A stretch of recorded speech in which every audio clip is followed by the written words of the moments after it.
123 channel ప్రేక్షక దేవుళ్లకు కొండ శ్రీనివాస్ హృదయం.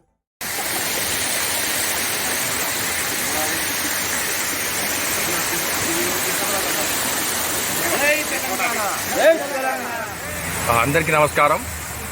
ఈరోజు జూన్ 2 మన తెలంగాణ రాష్ట్రము సిద్ధించినటువంటి దినం.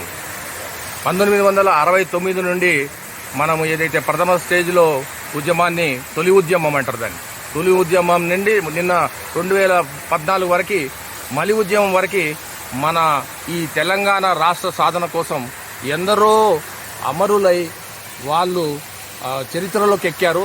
వాళ్ళ యొక్క అమరత్వానికి నిదర్శనంగా, వాళ్ళ యొక్క కృషికి, వాళ్ళ యొక్క పట్టుదలకి, వాళ్ళ యొక్క ఆమరణ దీక్షలకు నిరసనగా, ఎందరో బలిదానాలకు గుర్తుగా ఈ తెలంగాణ 2014 సంవత్సరంలో మనకు సిద్ధించడం జరిగింది.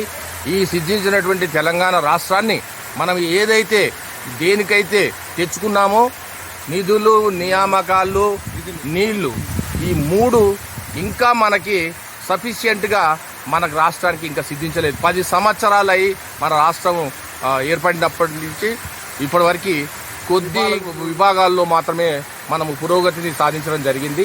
ఇంకా మనకు, మన పిల్లలకి, మన భవిష్యత్తుకి ఇంకా ఎన్నో కార్యక్రమాలు తీసుకొని మన రాష్ట్రం ఏదైతే దేనికైతే మన రాష్ట్రాని కోసం మనం కొట్లాడామో, తెచ్చుకున్నామో, అది ప్రతి కుటుంబాలకి ఆ యొక్క రాష్ట్ర ఫలాలు సిద్ధించినప్పుడే దీనికి మనం తెచ్చుకున్న రాష్ట్రానికి అర్థం ఉంటుంది. కాబట్టి దయచేసి అందరూ కూడా ఈ ఫార్మేషన్ డేస్ సందర్భంగా శుభాకాంక్షలు. జై తెలంగాణ.